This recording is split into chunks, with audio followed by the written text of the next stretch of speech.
Okay, fine. So in the last lecture, we did something related to surveying and change surveying rather. Today, we will be coming back to the introductory part because that was essential to discuss prior to discussing the scale and principles of surveying. So today we are going to discuss what are scales and what do we mean by the principles of surveying. So let us recall that this is the slide that you have seen in the previous lecture. So there we discussed about what is surveying. Here, under the discussion of surveying or defining what is surveying as a process, so it was determining the relative position of a point on, above, or below the surface of earth. So that means we have to note down or measure or observe the position of a point. And by means of direct or indirect measurements, that means the observation of the position is done by either the direct measurement or the indirect measurements. And these measurements are of the distances or directions or both. And the distance is in vertical direction, that is called the elevation. So either distance only means horizontal distance, or the direction or the vertical distance is called elevations, or any combination of these three. So by means of these observations or measurements, either in direct way or indirect way, we just try to fix the position of a point, just to know where a particular point is located. Once we know the position of the point, then that point is to be plotted on a scale, that is to be plotted on a map rather, and map is always smaller than the area. If you see the map of India, you just see a printout of that map on a very small sheet of paper that is fitting into your notebook even. But India's size is not that much only. So that means the actual size of the area, when it is represented in the form of a map, it has to be reduced drastically or considerably, or more precisely, we should say this size is to be reduced suitably. Why the word suitably reduction is called? Because we may have different sizes of the papers. You might have seen the map of India hanging on the walls also, just of the size of a drawing sheet, a bigger drawing sheet. And you might have seen these map, the same map in the textbooks also during your school days. So that means we can reduce the actual sizes of the ground to suitable proportion so that they can be fitted into a particular piece of paper or the drawing sheet. So those sizes of the drawing sheets may be different. So we may have different proportion by which we are basically reducing the actual size on the ground, and we are fitting that actual size onto the paper sheets of different sizes. So that's why we need to prepare a map at any suitable scale. So this is what we are mainly concerned about today. So what is meant by this suitable scale? So now we are going to discuss what is a scale. So if you see the context, I have shared the lecture notes also in the Google Classroom. So you can see if the context is seen, so whenever we need to prepare a map of the area, what we do? We make certain observations, and these observations are made for certain objects which are actually existing on the ground. And measurements of their sizes and relative positions are made. So what is the size of the object? That object can be a building, that can be a pond, that can be a hill, or any other thing, any other feature which we may like to incorporate in our map. So we make observations of the actual objects, and we measure the sizes of those actual objects and their relative positions also. So it's not that in a particular area we have a hotel, so we measure the size of the hotel. We have a pond, we have a lake also. So we have measured the shape and size of the lake. We have a particular hill. So we have measured the size of that hill also. And we are plotting all these three things at the same place on a drawing sheet. Separately, we are drawing, but we are drawing on one another. So that doesn't make any sense. So where a particular object is to be drawn on the sheet to make a map, that is to be ascertained by the relative positions. So where is the hotel? So where you are going to draw a hotel building on the map. And with respect to that hotel, in what direction, at what distance, and at what orientation that lake is lying. Is it towards the north of that hotel? Say 1 kilometer towards north. So you will be marking a north direction on the map, and from the hotel, mark 1 kilometer distance, and there you plot the lake. But that lake may not be having a circular shape. It may be having a random shape. So how that is oriented? So that means rotation wise. So how that lake is oriented at 1 kilometer distance. So that orientation also is to be seen. So that is what is meant by the relative position. Now, with respect to these two things, where is the hill? Say hill is say 2 kilometers from hotel and 5 kilometers from or 3 kilometers from the lake. Then we have to see on what side. So ultimately, we are going to observe and measure the actual sizes of the objects and their relative positions with respect to each other, so that we should know which detail or which particular feature of the ground is lying where.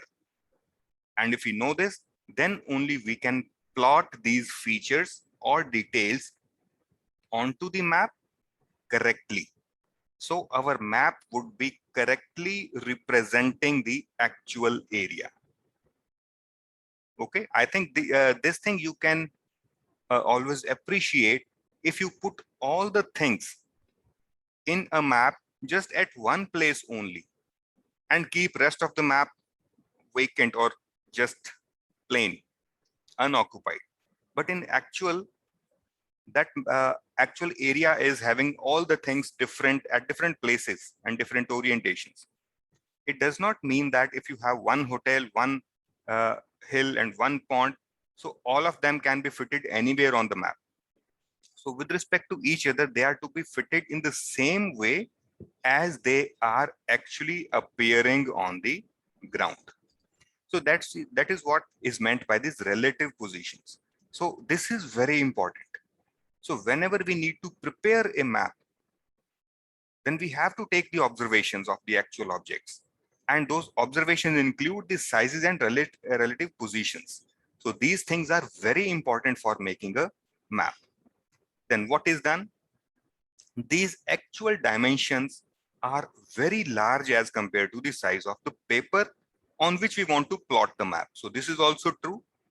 If I'm talking the position of the lake with respect to hotel, that is 1 kilometer towards north. So 1 kilometer means 1000 meters.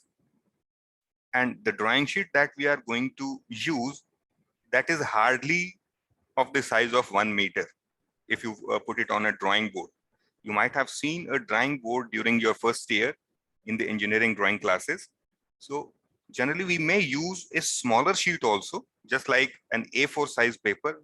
We would like to plot that map on that A4 sheet only.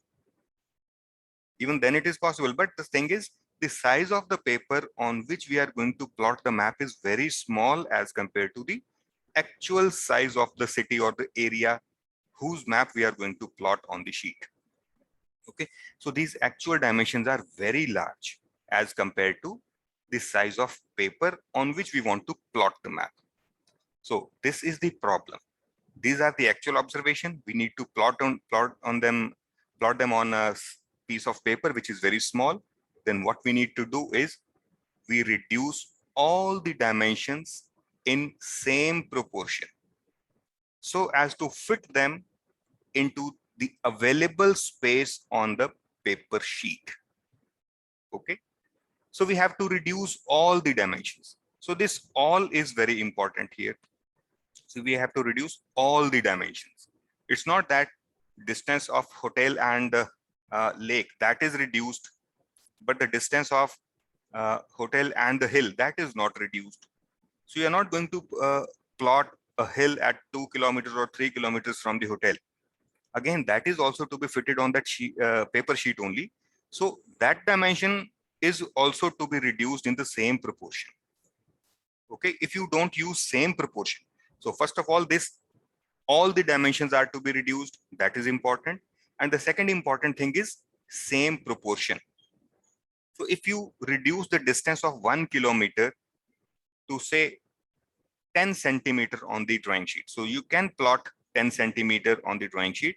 That means your 10 centimeter on the drawing sheet is actually representing 1 kilometer, or you can say 1,000 meters.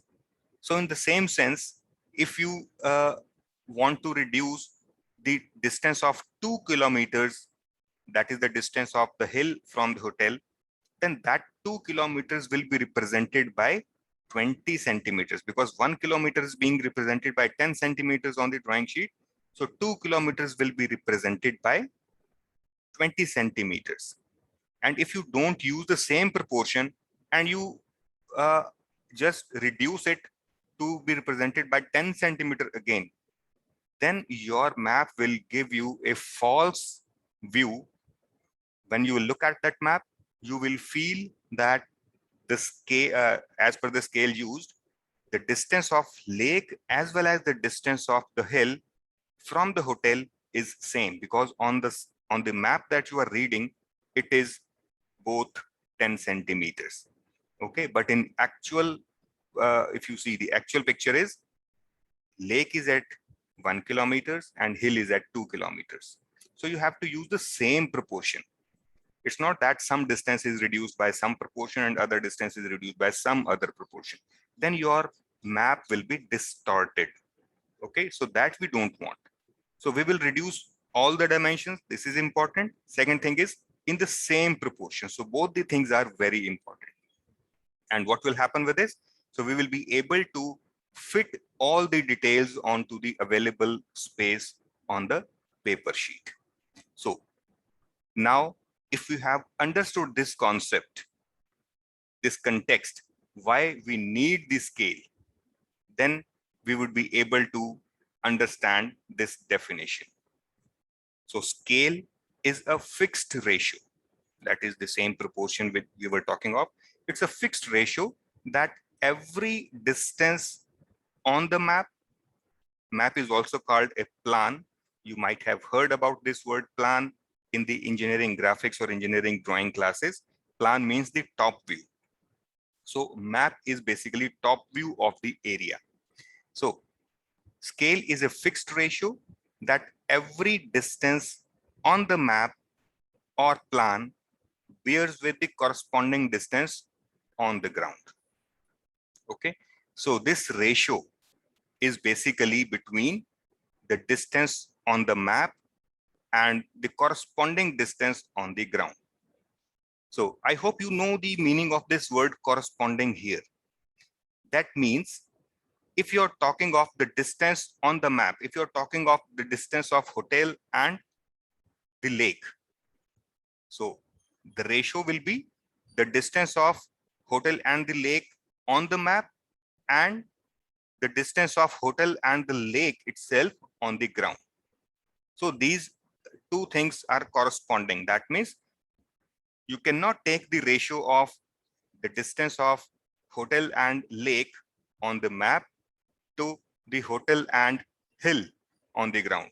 This distance will not work. This proportion will not work. This ratio will not work. So you have to take the ratio of the distance on the map to the corresponding distance on the ground only. So whatever 2 points are there on the ground and the same 2 points which are represented on the map. So now the distance between those 2 points on the ground and the same 2 points on the drawing sheet. So what is the ratio of their distance? That is the proportion by which we have reduced all the dimension, and that is called the scale of the map. So this is what is basically the concept of using a scale. I hope it is understandable up to this point.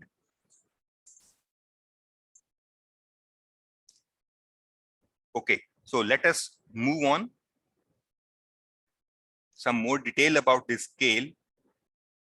So this is what is the mathematical representation, or in the form of a formula. The scale is represented in this way.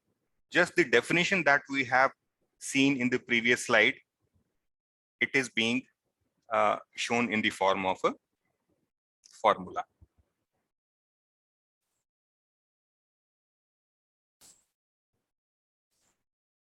I'm sorry.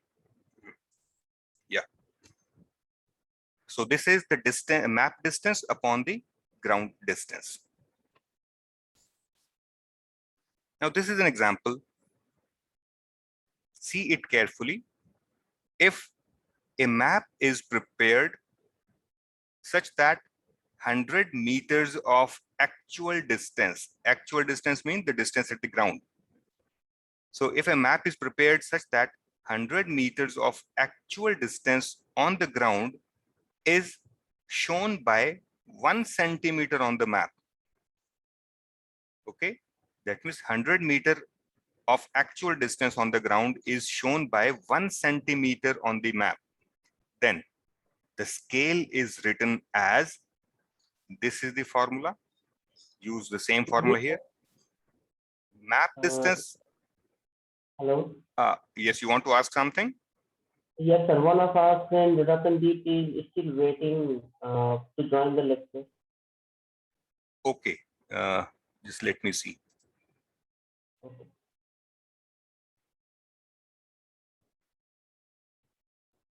Ratandeep, he is not being shown over here as in waiting.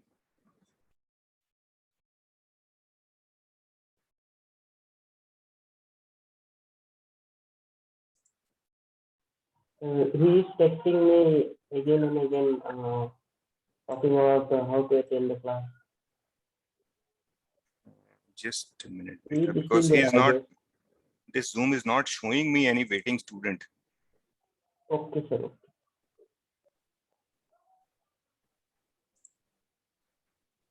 Okay, I have disabled waiting room. If you want to join, he can join now.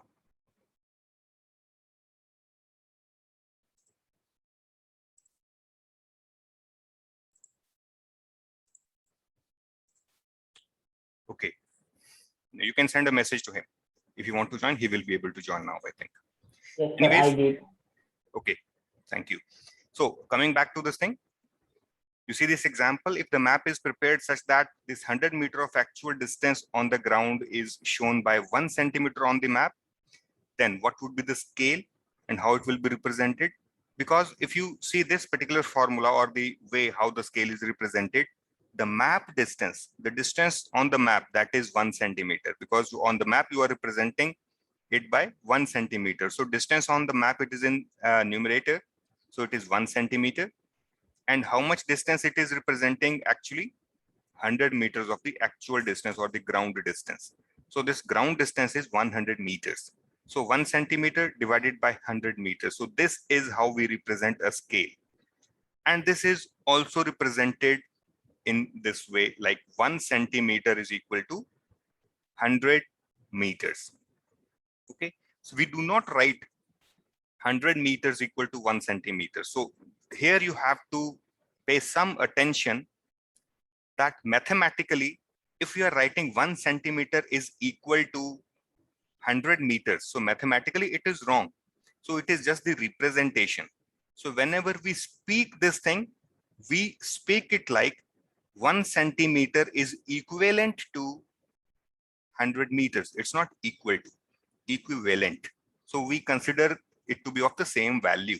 So equivalent. So 1 centimeter is equivalent to 100 meters. Secondly, if you see mathematically, if you just assume it to be correct, you can rewrite it as 100 meters equal to 1 centimeter or 100 meters equivalent to 1 centimeter. So that way we are never going to write it. There is a convention that the first thing that you write on the left hand side. So there is an equal sign over here, which we generally speak it as equivalent sign. On the left hand side, we have written 1 centimeter. It is representing the dimension on the ground, on the drawing sheet or on the map. So on the left hand side, what you write is actually the dimension on the drawing sheet.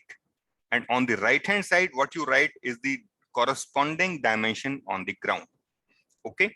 So if you speak it with clarity, it is 1 centimeter on the drawing sheet or 1 centimeter on the map is representing or represents 100 meters of the actual size on ground, actual distance on ground.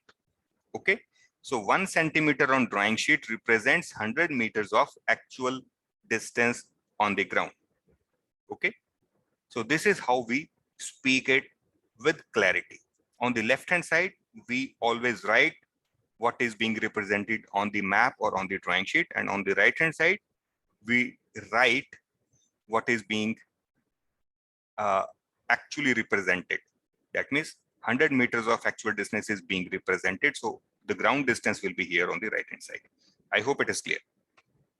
Now, we will take this example as such as a reference, and we would try to write the scale in different forms. So in whatever forms we generally write, we call them as the types of scale, how we represent the same scale in different ways. So we are taking the same example as the reference and considering the types of scale. The very first one is engineer's scale. So this is most widely used by engineers. Okay. So engineer scale is, you see the description, when the dimensions on map and ground are represented in shortest numerical values with different units. This is very important, with different units. The scale is known as engineering scale. So this is basically when the dimensions on map and ground are represented in shortest numerical value. So both the values or numerical values should be the shortest one. We should not write that 2 centimeter represents 200 meters, though it is correct, but we do not write it as 2 centimeters on the drawing sheet represents 200 meters on the ground. Though technically it is correct, but if you talk of the engineer scale, we do not write 2 over here. We need to reduce it to the shortest numerical value. So that becomes 1.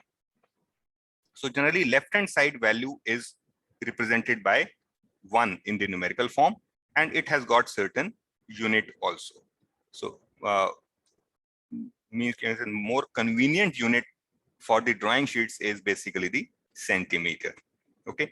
So 1 centimeter represents 100 meters. So this is not the shortest, but because we have made this as 1, so correspondingly you have to write here some number which will be bigger than 1, and you have to write some distance, unit also. And unit on both the sides is not same. Here the unit is centimeters, and on the right hand side you are using the unit as meters. So this is a different unit. So if you see the definition again, or the explanation again, when the dimensions on the map and ground are represented in shortest numerical values. So you have used 1 with different units. On one side it is centimeters and on the other side it is meters. So then the scale is known as engineering scale. You can write it as 10,000 centimeters also. So 10,000 centimeters. So 10,000 centimeters would be correct because same units can be used, but this numerical value would become 10,000. So we need to reduce it to the shortest possible value. If in this example we make some change, if a map is prepared such that 1000 meters of actual distance on the ground is shown by 1 centimeter on the map. It is 1000 meter, I'm saying, instead of 100. So it would become 1 centimeter equal to 1000 meters. So we can further reduce it. So 1000 meter can be represented by 1 kilometer. So you can reduce this numerical value to the shortest possible value to 1 and change the unit to kilometer, because you are allowed to use different units on both the sides under this engineer scale.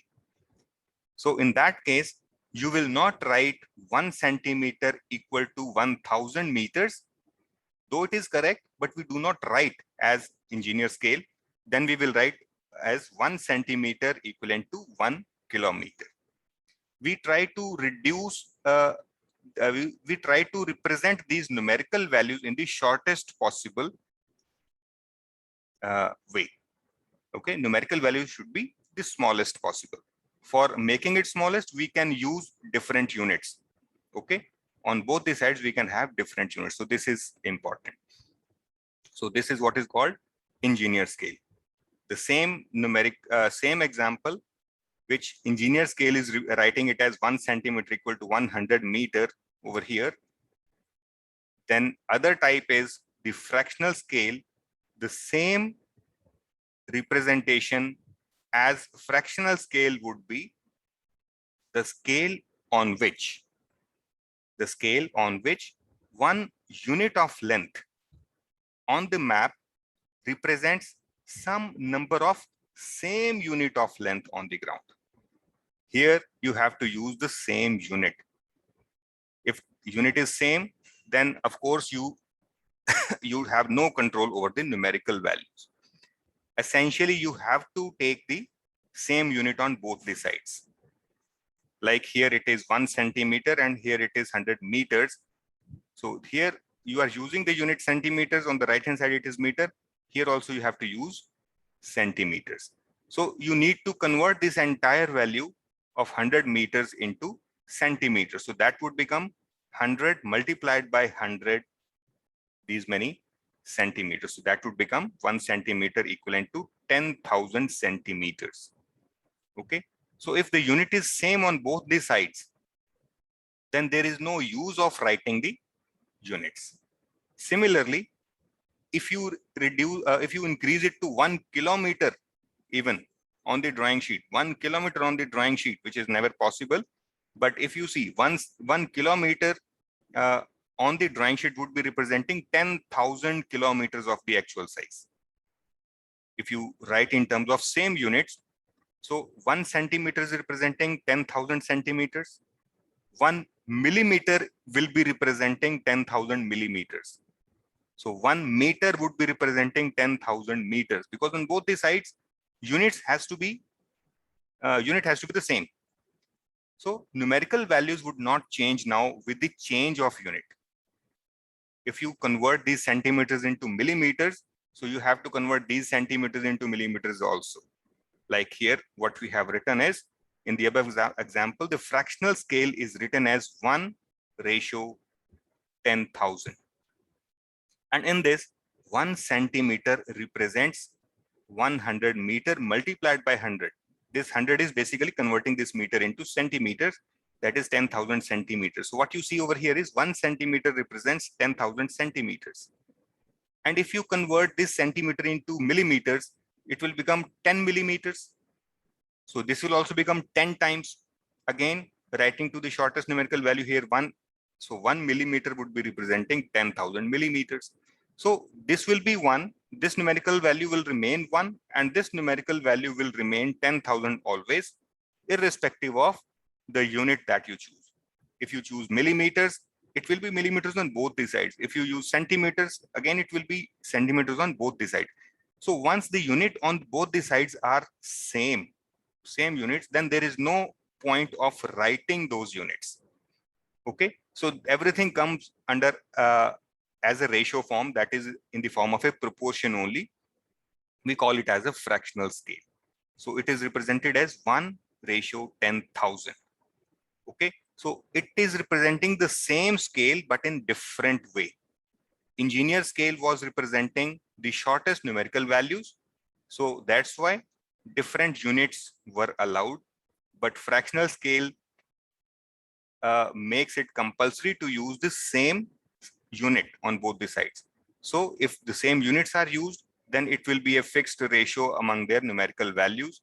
So the writing of those units becomes insignificant. So that's why we just omit writing these units. So it becomes 1:10,000. That means any one unit of the size on drawing sheet represents 10,000 same units on the ground. Okay. Even if you take any unconventional piece of, say, straight, any ruler, unconventional, that means you have just a straight stick, and you mark any 2 points on that stick and measure the distance on the map. So let us say it is giving you 3 units of that marked distance on the drawing sheet. So 3 units would be, that would be equivalent to 30,000 units. So same stick is to be used on the ground. So 30,000 times you have to repeat it in the same straight line. So it will be representing the same distance. Okay. Now moving on to the third type and the last type of the scale, the same representation under representative factor called RF. So third way of writing the scale is representative factor, and it is also called a representative fraction. Representative fraction also, sometimes it is called as representative fraction. In some books, you find it as representative fraction only. In some other books, you will be finding it as representative factor only. But the thing is, it can be represented in both the ways. So in short form, it is called RF. So what is this RF? When the numerical values of dimensions on the map and ground are adjusted to be represented in same units, the resulting expression is the representative factor. So there is no much difference between the representative factor and the fractional scale that you have considered just in this previous slide. This here you were using same units, but writing it as 1:10,000. Here in representative factor, you are again using the same units. And to have the same units, you need to adjust the numerical values. So numerical values of those dimensions are adjusted to be represented in same units. So till this point, it is same as the fractional scale, but the final representation is 1/10,000 instead of 1:10,000. So it is just another way of writing the same thing. If you write in the form of this 1 divided by some number, generally at the numerator, you keep it as 1. So either 1 divided by 100 or 1 divided by 10,000, whatever. So this way representation is called the RF, that is representative factor or representative fraction. Okay, so these are basically the 3 types. And if you just compare, let us compare the representation of the scale in these 3 forms. Now I have put all these 3 things, engineer scale, fractional scale, and representative factor together on the single slide. What you say is engineer scale represents same proportion as 1 centimeter equivalent to 100 meter. Fractional scale represents the same thing as 1:10,000, and the representative factor represents it as 1 divided by 10,000. So all of these are representing same scale.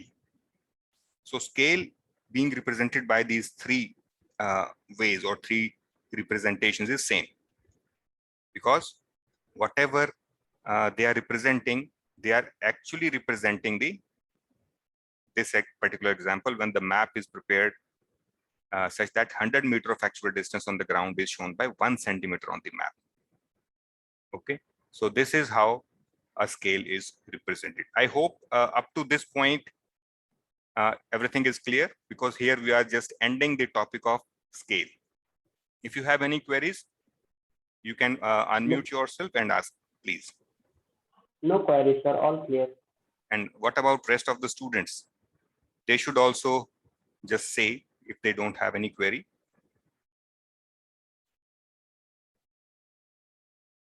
Clear, sir. Okay, it's clear.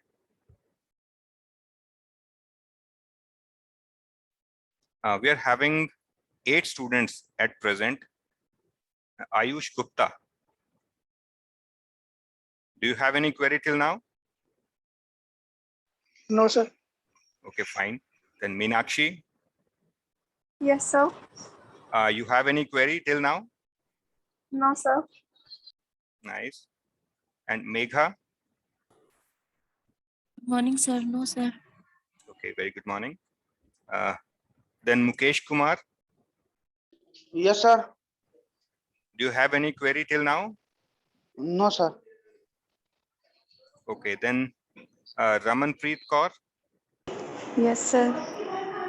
any queries, beta? No query, sir. Okay, fine. Thereafter, Randhir Yadav, Yes, sir. any questions you want to ask, beta, regarding the scale?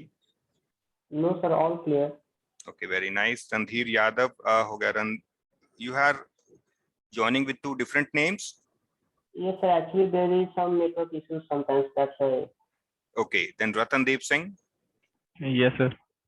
any queries? But you joined late today? Yes, sir. Sir, I was not able to join meeting.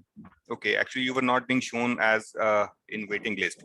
So anyways, so if you have not understood anything till now, though I have explained in the last slide, everything is explained till whatever we have discussed in the previous that is before your joining. So that I have Okay, sir. summed up. If the last slide is okay, if it is clear, then I think everything is clear to you. Otherwise, Yes, you sir. may refer to the notes. I have shared these notes to the on the Google Classroom also. Just go through them. Yes. Okay. Then if you Okay, have sir. any query, you can always text me on WhatsApp. Okay. Hello, Okay, hello, thank you, sir. sir.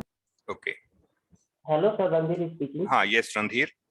Sir, I checked the PDF notes you shared on Google Classroom, but I didn't find any. So You when you have shared 3 files, where one is only displayed and the rest 2 are not displayed, sir. one notes are being displayed, Yes, sir, one only. But you have shared 3 files, no, sir? I Three have shared 3 files. 2 Yes, sir. are the lecture notes 1 and lecture notes 2, and 1 is the PDF of the PPT that we discussed in the previous lecture. That previous lecture presentation in the form of PDF that is being shared. Yes, sir, but I couldn't find the rest 2. Only one was being displayed on my laptop, sir. Okay, so the rest of the students also see, please. If there is some problem, maybe it is a problem with one student only, and if rest of the students are able to download, then we have to check at the part of the student only. Otherwise, I will try to reload it if you find any difficulty in downloading the content. Okay. Okay, sir. So let us move on. The screen is visible again. Yes, sir. Okay. So now we are moving on to one question. So there is a question for you, and the question is, I have deliberately given this, you can say, the discussion just to give you some time to forget the things if you have not listened carefully. Now, the scale of the map is represented as, I will be launching the poll. You have to respond to that poll. Scale of the map is represented as scale is equal to map distance into ground distance, or scale is equal to map distance upon ground distance, or scale is map distance plus ground distance, or scale is ground distance upon map distance. Okay, so I'm launching the poll now. Very first question. Now it is visible on your screens. See the choices carefully. and then respond. I have got 2 responses, 3 responses, all correct till now. I've got 6 out of 8 responses. 2 students are still left.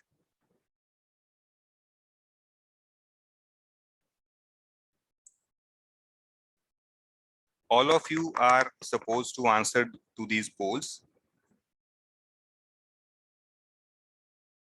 Yes, 1 student is left only. 7 students have responded.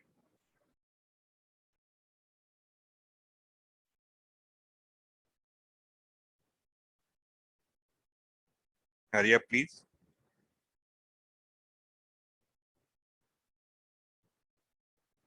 Okay, so I'm just ending this poll now.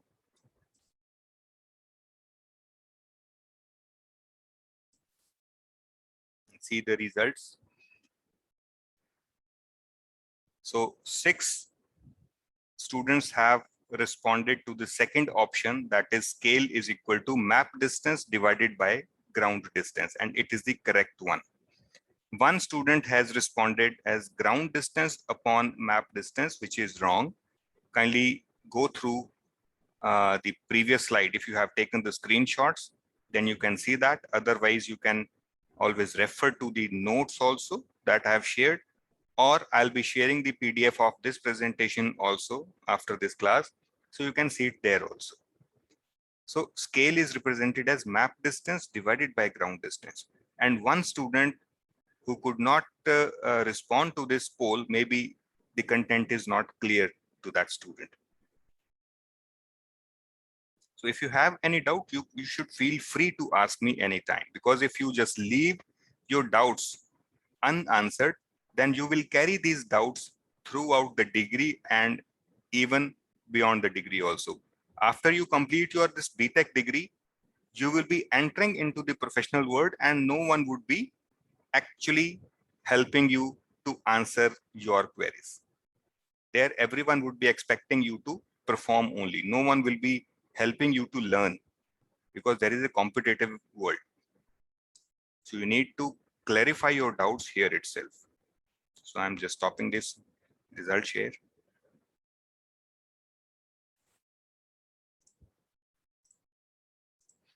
Now, let us move on to the next topic, that is the principles of surveying. Now, principles of surveying is an important topic, and many a times it is asked in the interviews also, that what do you basically mean by these principles of surveying? So we have 2 principles. One is locating a point with respect to 2 reference points. And the second one is working from whole to part. These 2 principles are very important as far as the understanding of this surveying is concerned. These 2 principles are very important. Generally, I'm just telling you now because generally students forget this first principle and they pay attention to this only, working from whole to part. They just remember this part, working from whole to part, and they do not understand the meaning of it. Okay, so working from whole to part is an important principle, but before that we should know what is meant by the location of a point or locating a point with respect to 2 reference points. So these 2 principles are very important. So let us discuss about them one by one. So for the time being, this working from whole to part, we keep on hold, and let us discuss about locating a point with respect to 2 reference points. In the shared notes, I have given you this set of figures, figure A, B, C, D, and E. There are 5 figures. These figures are shared with you in the lecture notes also. So what is meant by locating a point with respect to 2 reference points?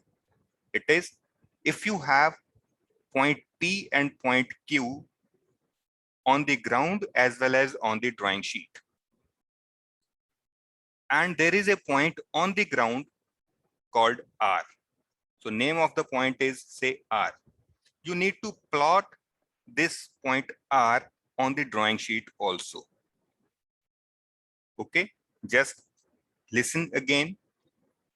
There are 3 points on the ground, P, Q, and R. Out of these 3 points, 2 points, P and Q, are truly drawn on the drawing sheet. Okay, let us say the actual distance between P and Q is 100 meters, and or say 1 kilometer, and you have represented it as 10 centimeter on your drawing sheet. So on the drawing sheet, the distance between P and Q is 10 centimeter. On the ground, the distance between P and Q is 1 kilometer or 1000 meters. Okay. Now, on the ground, you have another point R also, but it is not marked on the drawing sheet. So you need to make certain ground observations so that you are able to locate this point on the drawing sheet also with full precision. Okay, you have to mark this point R on the drawing sheet correctly. So what you have to do is you have to observe the location of this point R.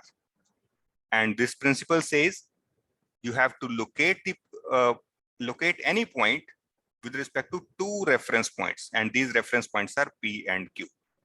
On the ground, if you measure the distance directly from Q to R and then from P to R, if you know these 2 distances also on the ground, if it is a 1 kilometer, say it is 800 meters, it is 700 meters, okay, then what you can do is convert these 800 meters and 700 meters to the scale. So this 800 meter would become 8 centimeters, and this 700 meter will become 7 centimeters. So on the drawing sheet, where this PQ line is of 10 centimeter, put your compass over here, the pointer of the compass over here, open the compass by 8 centimeters and draw the arc over here. Then open the compass by 7 centimeters, put over here and intersect the previous arc that you have drawn from P. So wherever these 2 arcs will be intersecting, that will represent the location of point R. It will be 8 centimeter from P and 7 centimeter from Q, and it will be truly representing 800 meters from P and 700 meters from ground point Q. So you will be able to mark this point on the drawing sheet also. So this is the context. Whenever you have 2 reference points already, which are on the ground and they are also marked on the drawing sheet, then it becomes easy for you to mark any point, any single point R on the drawing sheet by making the actual observations on the ground. You have to take the observations on the ground and mark it on the map, on the sheet. Okay, so this is important. Just in the similar way, you have plotted R, any other point, say tree, tower, building corner, anything, we can treat it as R. Just note down the observations and plot it in the same manner. So every point can be plotted. If you can plot one point using the same procedure, you can plot other point and other points also. So likewise, you can plot all the points. So all the points means all the details which are there on the ground, they can be added onto the drawing sheet. So this is the first figure that is representing. Second thing is the same point R can also be plotted by using the procedure of figure B. From R, draw a perpendicular to this line joining PQ and note down the length of this perpendicular, RS. Okay, so draw a perpendicular from R to this line PQ. Draw this perpendicular. This perpendicular will be RS. Now note down the length of this perpendicular and distance of this point S either from P or from Q. Because this distance, you know, it is also marked on the drawing sheet also. So it is 10 centimeter what we have seen so far. This is 10 centimeter. So let us say at a distance of 400 meters on this line from Q, 400 meters from Q, this point S is located due to a perpendicular from R. And the length of this perpendicular is say 900 meters. So 400 meters over here, 900 meters over here. So on the drawing sheet, you can move 4 centimeter over here and draw a perpendicular from S towards your right side and mark a length of 9 centimeter. You will reach this point R. Now the question is how to draw this perpendicular on this line PQ on the ground. If this R is there, from R, how can we draw this perpendicular? So drawing these perpendiculars, I will be discussing it later on in the sequence slides. If the time permits, I will be discussing it today itself. Otherwise, we'll be discussing it in the next lecture. Most probably in the next lecture, we'll be discussing it. Now, next is figure C. PQ line is there. You note down the angle from this line PQ, angle of this R from this line PQ, either at point Q or at point P. Note down one angle and the distance QR. If this angle alpha is noted down at point Q, then distance QR is also needed. Like in first one, you noted down PR distance as well as QR distance. Here, PR distance is not noted. QR distance only is noted, and in addition, you have noted the angle. So this becomes this case C when you know this angle and you know this distance. So in the same manner on the drawing sheet, because this is available to you, angle will not be reduced, only distances are being reduced. If angle is say 45 degrees, it does not mean that you have to divide it by say 100 or 10,000. It's not that. Angle would remain the same. There will be no change in the angles. So if angle is 45 degree on the ground, on the drawing sheet also it will remain 45 degree.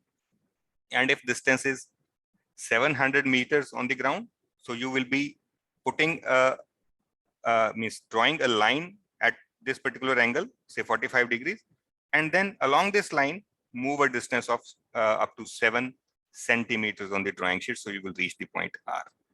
So you would be able to draw this point R over here also. Now the fourth figure says, do not measure any distance. PQ is already drawn on the sheet and the distance between PQ on the sheet is 10 centimeters.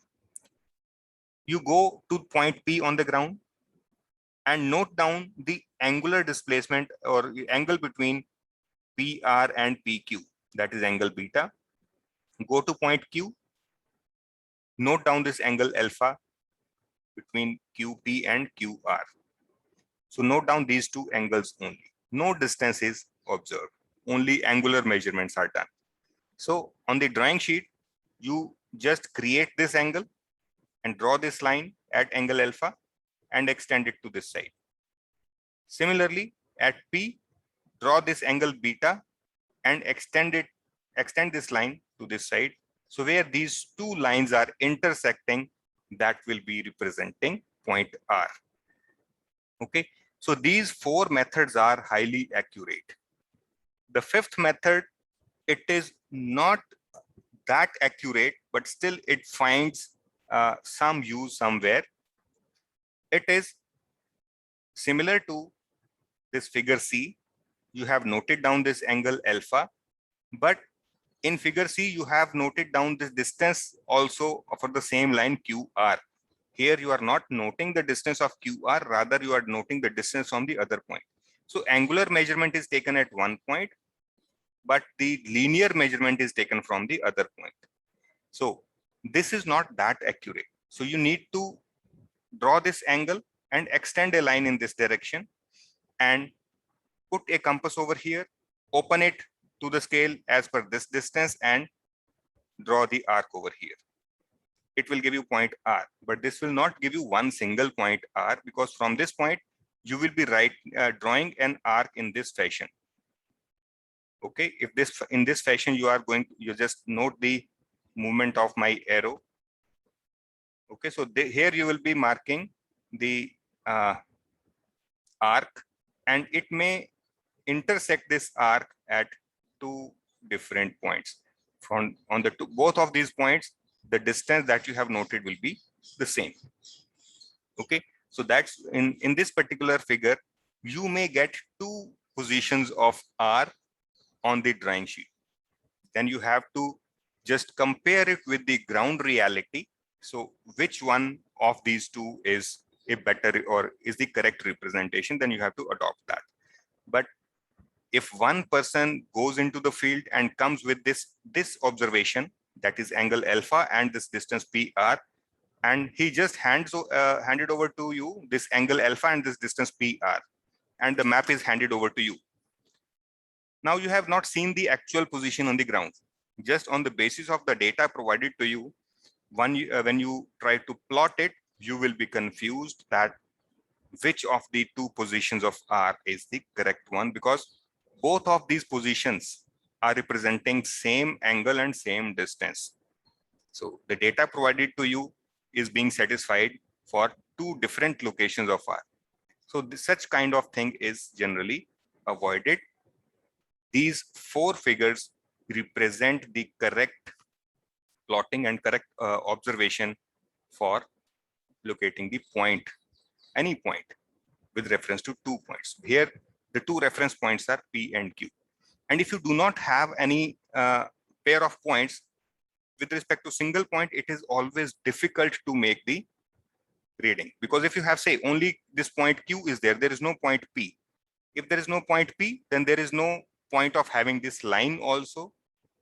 And if there is no line, then there is no meaning of any angle, because angle is always between two lines. And from this point Q, you can always make the observation for this distance QR, but where to provide, in this direction or in this direction or in this direction, it is uncertain. So that's why at least 2 points are to be there.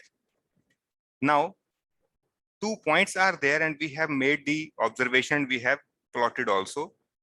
But the important thing to note over here is, out of these 4 techniques or 4 ways, we should always adopt 2. At least 2 methods should be used. One method here and one method this, or say first and third or first and fourth.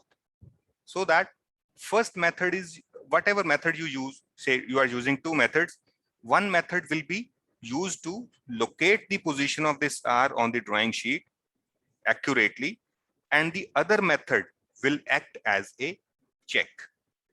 That means let us assume that you are using figure A and figure D.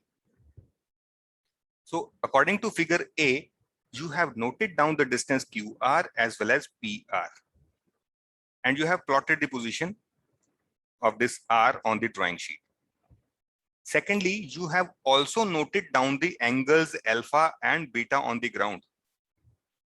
So using this first procedure, you have drawn this point R and this triangle is made. And on the ground, you have noted down this angle alpha and beta. And I told you that angles are not going to be distorted. They are going to remain the same. So in this drawn figure on the drawing sheet, you just check these angles with the help of D. So this angle should be same as what you have observed in the ground, in the field. This angle should be same as you have observed on the ground, that is in the field, angle beta. Okay, so first procedure is used to draw the point, and second procedure is used to check the accuracy. So if these angles are same as what you have observed in the field, that means your work is correct. It just ensures that the distances that you have observed in the ground, they are correct. Sometimes there may be error in the observation of these 2 distances. As of now, we are assuming that the distance measurement on the ground is correct. But if somehow some error has got incorporated, then this second procedure will immediately tell you that there is some mistake somewhere. Okay. Like if you have noted down the distance PR to be 800 meters, QR to be 700 meters, but actually they are 700 meter each. So your point will be located as per 8 centimeter and 7 centimeter. Okay. So this R will be at some different location. So your triangle will be little bit distorted as compared to the actual shape of this triangle. So when it comes to the verification, you have noted down this angle alpha and beta on the ground. So they will not match in your drawing sheet. So if they are not matching, that means your check is telling you that you have failed somewhere. You have incorporated some mistake somewhere. So you need to re-observe the location. Okay, so always use two methods. One is used to draw this point and other is used to check the accuracy of the work that you have done. Okay, so this is locating a point with respect to two reference points. Now let us move on to the next principle, that is working from whole to part. So working from whole to part has got a very deep meaning. If this is the entire area to be surveyed, this may be a very large area. So when the area to be surveyed is very large, it is always advisable to locate certain points or the station points or the control points covering almost all of the area with very high precision instruments and very high precision methodologies.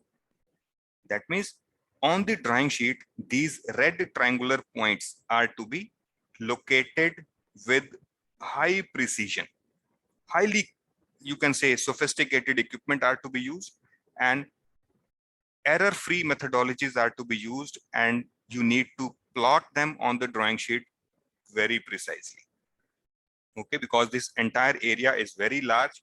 If you do not locate these points precisely first, so first of all, you have to cover the whole area for marking these control points. And if you do not do this, this entire map that you will make, that will become distorted. Why? That also we'll be discussing. Now, after these control points are established, then you can run these chain lines or survey lines along these stations one by one. Okay, like in the previous lecture, we considered along a chain line, we measured on left and right hand side of the chain line, very distances, where we seen two buildings were there, three trees were there, two electric poles were there. Okay, two buildings, three trees, and two electric poles were there. So we made certain observations on left hand side and right hand side. So likewise, the minor observations or this area and this area can be observed with the help of this chain length or main line. Area here and here can be observed with the help of this. But first you need to establish these points. Suppose you are not establishing these points first with precision, and you say, let us start from this point and draw this chain line over here, note down this distance. I know that this is a 30 kilometers, then we can move on along this line to be a distance equal to 30 kilometers and mark this point. And thereafter, say this is a 20 kilometers, I will be moving in this direction 20 kilometers. But this line and this line not along the same straight line. So we need to know this angle also. If this angle is not measured with high precision equipments, okay, then the error of even a single second of angle, I told you, angle is measured in degrees. 1 degree, which is very small division, the smallest division on the D that you have in your geometry box, 1 division is degree. And if you divide this 1 division further into 60 parts, 1 part is called 1 minute of angle. And if that 1 minute of angle is further divided into 60 parts, then the smallest division is called 1 second. And if there is an error of say 1 second or say 1 minute over a large distance, this error will be very high. Suppose this angle is say 90 degrees exactly, and you plot it as 90 degrees 1 minute. Okay, you note it down as 90 degrees 1 minute. So 1 minute of additional angle, that means your this line actually that should go in this direction, it will be going a little bit away. So if this distance is very large, then you will locate this point somewhere on the right hand side over here. And if this point is say moved just 1 centimeter to the right hand side on your screen, on your sheet, then 1 centimeter may be representing say 10 kilometers even. Okay, so that means the error of 10 kilometers is already incorporated in your drawing sheet.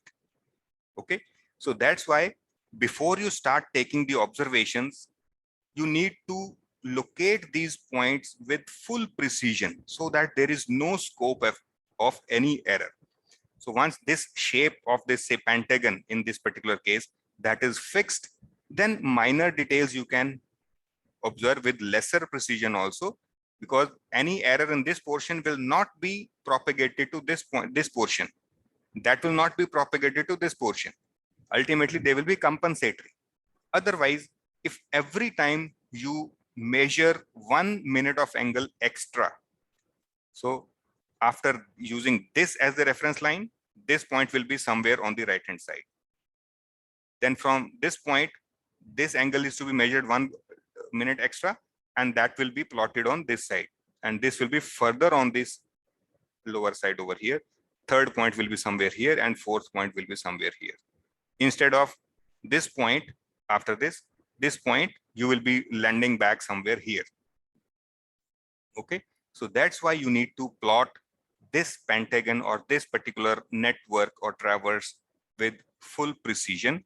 Later on, minor details or smaller areas or the smaller parts can be observed with lesser precision. So this is what is meant by working from whole to part. First, you have to cover the whole part and fix the control points. The whole of the area is to be covered first. Then move on to the smaller parts.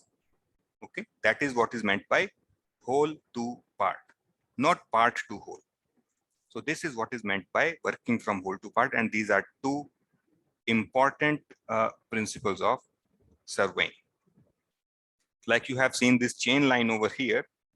This is the diagram that we discussed in the previous lecture. We used a chain line AB. At the starting point A of the chain, we assume that this distance is 0, and we noted down the distances in left hand side and in the right hand side in the form of these perpendicular distances. Now just see, what we discussed in the previous lecture is also in accordance with the first principle, the very first figure, second figure B. There, let us say this is the point R, this is point P, and this is point Q. So on this line PQ, this location is to be drawn. So you draw a perpendicular first at a point S over here that we discussed in figure B. Then you need to know the distance of this S either from A or from B. So this distance is known to you in the form of chain is C1, and length of this perpendicular is R1, that is known. So you can plot the position of this electric pole.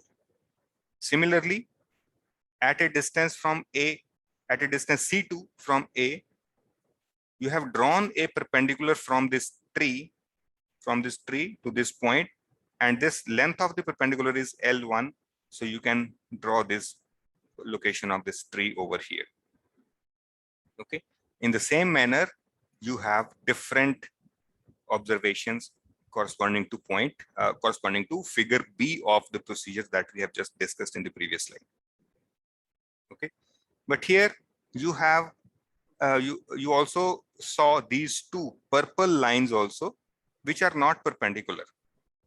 So what is this? It is corresponding to figure A, where point C11 is treated as say P, C12 is treated as Q, and the chain edge C11 to C12, this distance is known to you. And you have noted down this distance from P and this distance from Q. So both of these distances are noted down on the ground itself, and you can plot the position of this tree over here. Okay, so this is in accordance with figure 1. So all the observations are taken. This is the basic principle of surveying. If you want to draw any field point or ground point on the drawing sheet, you need to adopt any of these procedures.